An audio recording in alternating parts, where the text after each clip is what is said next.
This is so exciting. I'm so excited to talk about Chicago, but I want to know the moment you found out you got the part, what was that like? I was actually, well, the moment I found out that I was even being in talks, consideration, I was on my way to Raising Cane's in El Segundo with one of my best friends, and we cried, we screamed, we probably scared the driver. Was this a dream of yours to be on Broadway? It's my lifelong dream, yeah. It is literally the reason why anything else has ever happened. It's the reason why I majored in theater. It's the reason why I lived here so long ago. It's ultimately even the reason I moved to LA in the first place. So it's crazy. Were there times that you thought, maybe I'm just going to take a different track? Maybe that was my childhood dream and that it won't be actualized? Oh yeah, all the time. I mean, I'm 38, and so a lot of things that I dreamed of when I was younger, I kind of assumed that time had passed.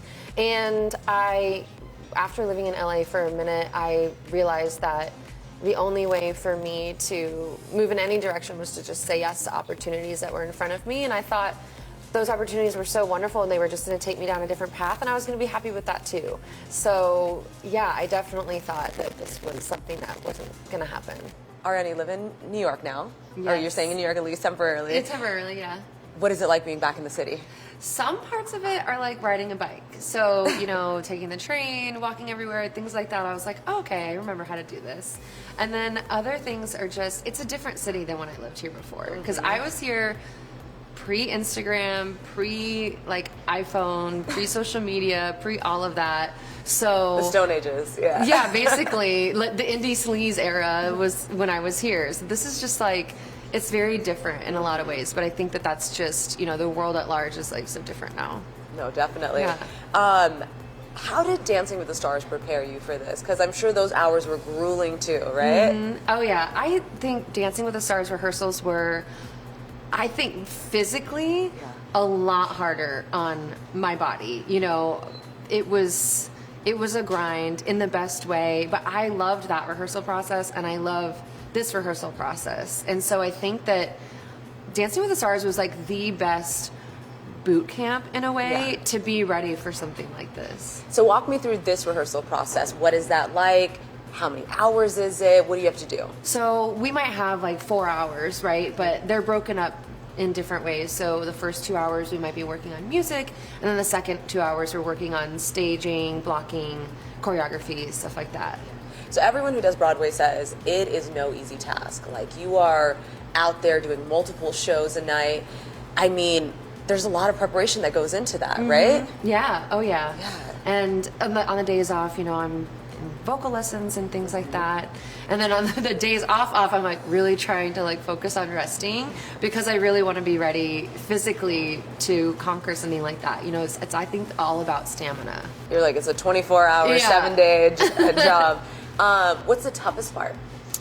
Oh, I think the toughest part right now for me is just believing in myself and knowing that when it comes time for that debut on January 29th, that I will be ready. Yes. Yeah.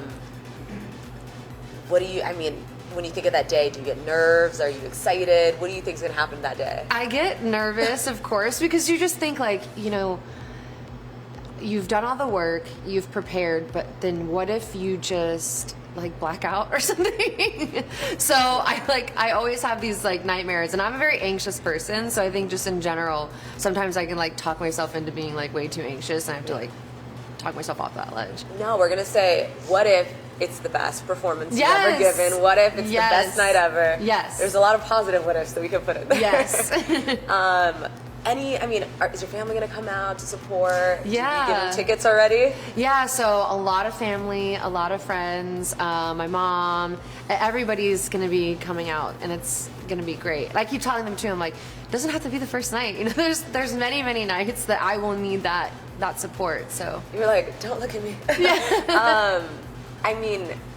During Dancing with the Stars too, your Vanderpump family supported you as well. Do we expect them to come to Chicago? Oh yeah, absolutely. And what's great is because I'm going to be performing while the Vanderpump season is airing. Mm-hmm. So a lot of them will be coming to New York for Watch What Happens Live. Oh, yeah. So I'm you can just come see me too. That's the best part of coming to New York. You catch a Broadway show, you get a bagel, like all the New York. A bagel. Yes, you do all the things that you do in New York, yes, right? yeah, bacon, egg, and cheese. Bacon, egg, and cheese. Yes.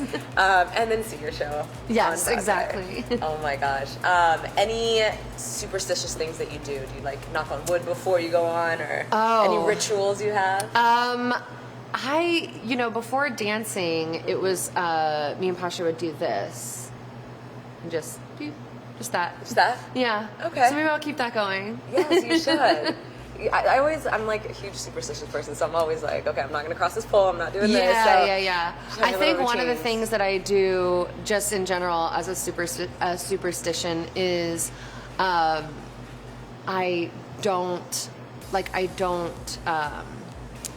go over it and go over it and go over it, and then I have to stop. Okay. You know what I mean? Oh yeah, no, I definitely know what you it mean. is, and then just stop and just disconnect. be in the moment. Yeah. Well, I feel like, Dancing with the Stars was like that too, because it's like you have to perform on that night, right? Yeah. You practice, you perform on that night. Did you notice that your nerves helped you, or were there sometimes you're like, I'm in my own head a little too much? There were definitely a couple of times I felt like I was in my head a little bit too much, but that's what was so great about all the other pro dancers, my partner, and then, other pros like Peta or Daniela or Brandon or Alan, like they would, Brandon said to me one time, he said, it's about progress, not perfection. Because I was like really in my head about like really just making sure it was perfect. Yeah. So there's all of that just kind of like goes through. Yeah. Yeah. Progress, not perfection. You're right, because again, I promise you, probably from your first show to your last show, exactly. you're gonna be like, wow. Exactly. The progression. Yeah. Oh my God, this is so exciting.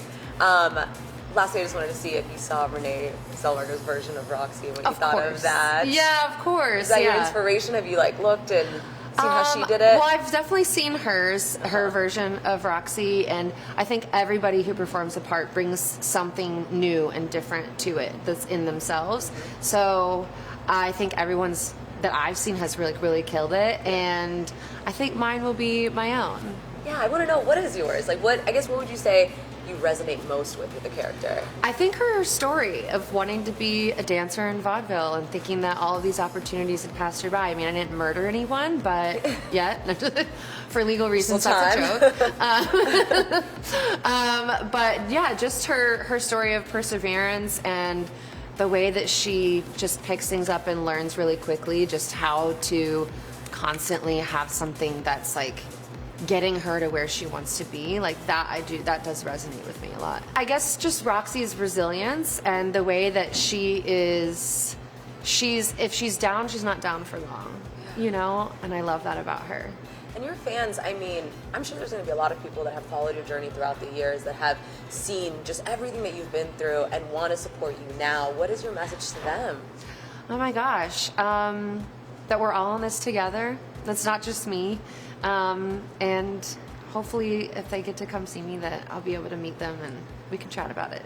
Looking back now, since you said that this is the big dream that's being realized, do you think that everything that you've been through in your life has led you to this moment? Oh, absolutely. Yeah. Everything. From, little kid through everything, living here, all the jobs, the living out of the car, all of that stuff was always everything that led me here. Yeah. I love this for you. I do. And my last question is there anything else, a dream that you still want to see fulfilled? Ooh. This was really... This is a big one. Like it. Yeah, so... I gotta go back to my diary. You're like, I need new goals now, because right now I'm good. Yeah. Definitely. I love that for you. And thank you so much for talking with us. Yeah, and I wish you the best of luck. I don't break a leg, but I guess that's what you say. You gotta say yeah, it. Yeah, break a leg. Yeah. Okay.